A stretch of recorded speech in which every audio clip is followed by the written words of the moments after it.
Thank you, Terry. You can also lift it up if you like.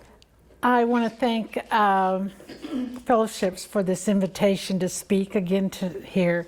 It's quite an honor to stand in this place where so many other people have stood. It's a privilege and an honor that I do not take lightly. So compassion is the subject again. And when I got this sermon, I thought, what more can I say about compassion that hasn't already been said? So I know I'm only supposed to speak 10 minutes. However, I was sutra fed this weekend. And if I go over, you have to blame the red-headed guy in the back, because I went home and had to redo my talk. So when I start thinking about it, you know how we all, or I do, I go to read some of my inspirational authors and what they have to say about compassion. And I was having my quiet time one morning and thinking about what books I was going to pull off the bookshelf. And it came to me, wait a minute, you have awesome, spiritual, insightful, compassionate, loving friends. I wonder what they have to say. So I went to my little computer. I kind of let it sit there for a minute till names came to me, and I emailed my friends all over the world, about 15 or 20 of them. I have more friends than that, but that's what I got. And I said, just give me I'm getting a talk, give me 2 sentences on compassion. And most people did. Now, of course, you have to have a couple paragraphs, but it was beautiful writings. And boy, did I have some surprises. I didn't know that I had friends who times in their life needed compassion and didn't receive it. And they wrote to me about what the other side of not getting compassion looked like. What an eye-opener. And then a friend wrote about giving compassion to oneself and would keep little notes by her desk. I never thought to do that. I thought that's a great idea, being compassionate to ourselves. It was really an eye-opener, and I will be quoting from the several people. And I don't know what I'm going to do with all of it, but I reread all of them again this afternoon, and not sure what I'm going to do, but it was a beautiful experience. Compassion is a verb, which I had forgotten it was a verb, that can quietly open one's heart. So I had an occasion when I first started writing on this to call my little friend Elizabeth, who's 6 years old. Because Elizabeth is a big girl now, and she is in 1st grade, and she's in all-day school. So I had to call and see how it's going. So I called her, and she's talking about, her teacher and her work and all the things and what she has for lunch and all that. And then she said, I have a new friend. I said, you do? Tell me about your new friend. She said, well, his name is Evan, and he's very funny, and he's very smart, and he stutters. And none of the other kids would play with him on the playground. But I play with Evan. Now, usually I would have said to her, oh, that's so sweet, my little sweet, voice. But I said, Elizabeth, I didn't know that you were so filled with compassion towards others. She said, what's compassion? And then I had to come up to how to explain compassion to a 6-year-old.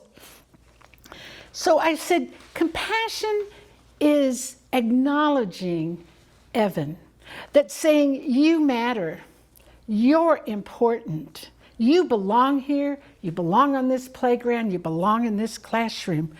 That's what you did for Evan.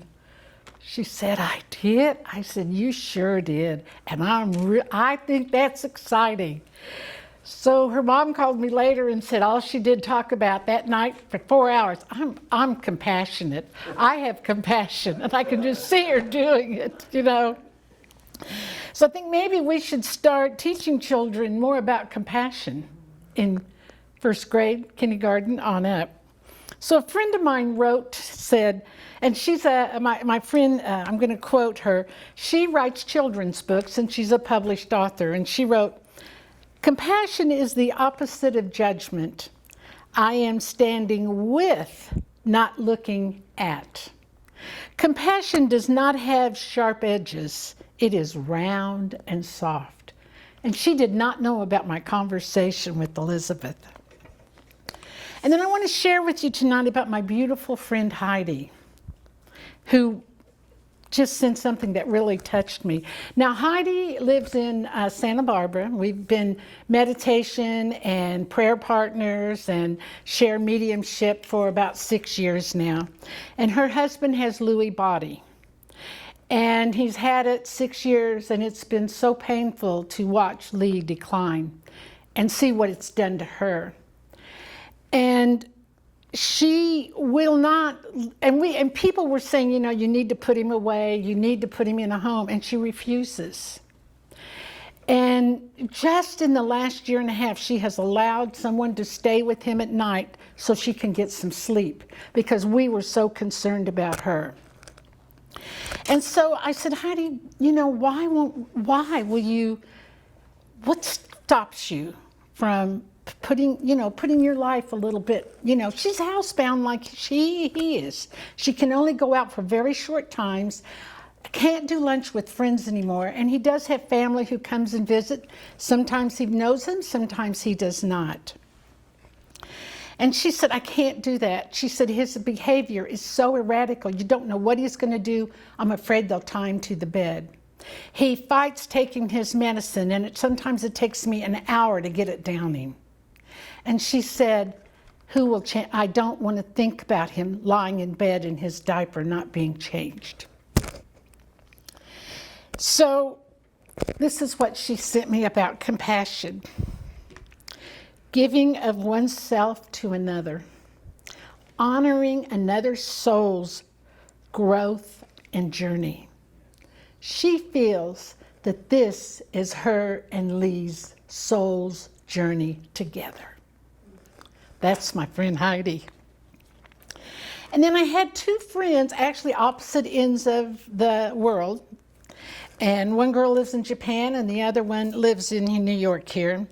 And they've had very similar experiences in not receiving compassion when they felt like they really needed it. They both lost husbands. One lost a husband, they'd only been married not even a year. One lost a husband after 41 years. The husband who died suddenly was a car accident. He was hit by a drunk driver. My other friend was married 41 years and nursed her husband to his transition. And because this love in their heart is still the same as when their husbands were here, they both have partners now and they're happily married, but they're partners who have never experienced the death of a loved one does not understand when they need to benchmark those important dates that they had with their husband on the other side. And so I had to call and talk to them about this. They'd never told me this before. And they like to, benchmark those things. And I said, well, how does that feel? Because you're on the other side of compassion. And she said, and both of them said very similar things. It's so lonely. I feel unseen. I feel misunderstood. I feel so hurt that they would object to this. I feel so isolated, and I feel like I live on an island. And I wondered, how many times have I not given compassion when someone needed it? And that was a big eye-opener for me. Compassion is critical for humanity to thrive. I look around me and I see compassion every day. if we just look for it. And I'm one of these people, I'm a much observer, and I like to see what's out here and what things are connecting. And I have a friend who will not kill a tiny bug or a mouse that's found in their house. They take it outside and they give it new life outside, the smallest of species. Tonight we showed our compassion because we prayed for people who we do not know, maybe any of them, but there are names on a list. And because they're our friends, ask us to pray, we pray for them, and we pray for them all week because we are compassionate people. I think about the caretakers, how they do it. How do they do it day after day? It's their compassion. And I have friends who have money and they give lots of money to various charities. That's compassion. Last year when I was sick, I moved here and I got a really bad ear infection and it wouldn't clear up. And someone I barely knew brought me a bowl of chicken soup. And as I ate that soup, I could feel the prayers that she prayed for me as she made it. And even though medicine didn't help, that chicken soup started my recovery. It's when I worked at hospice and I listened to the chaplain singing a person who was passing their favorite hymns. For over 2 hours, he sat in that room and sang her favorite hymns. Compassion proves that human life is important. Think about the football players in Buffalo down on their field in Cincinnati, down on their knees praying for their player. And I watched a little bit of the game today when one of their players did, man, they were off that bench and surrounding him. The whole country was praying for this guy. I remember a time when my boss was really late for work. And very important meeting. We were negotiating a 500 million beef thing, beef purchases, and he was late, which was never late, and he hadn't called me, and he wasn't answering his phone. Finally he shows up, he's all disheveled, puts his stuff down, goes into the meeting, and negotiates this. Only later, after the meeting was over and everybody left, I said, "Are you all right?" He said, "Yeah, driving up from Louisville to Columbus, Ohio, that morning he had pulled a man single-handedly out of a burning car. Had to smash the windshield and pull him out. Boy, that was a great guy to work for, as you can well imagine. I think about the firemen who put their lives, and the policemen and all the workers, the EMTs. And this morning I heard the alarm go off at the fire station, and I started praying for all the people who would be answering it and why they were answering it, because they're filled with compassion for their fellow man. I want to quote from a friend of mine. "Compassion is the warm heart of the most dangerous species on earth, Homo sapiens. It is evolution's best chance of saving us from ourselves.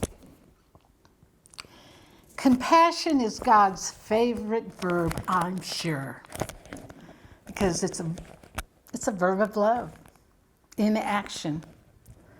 God is love. God is everywhere. When we show compassion, we bring the light to the darkness." Thank you. Thank you.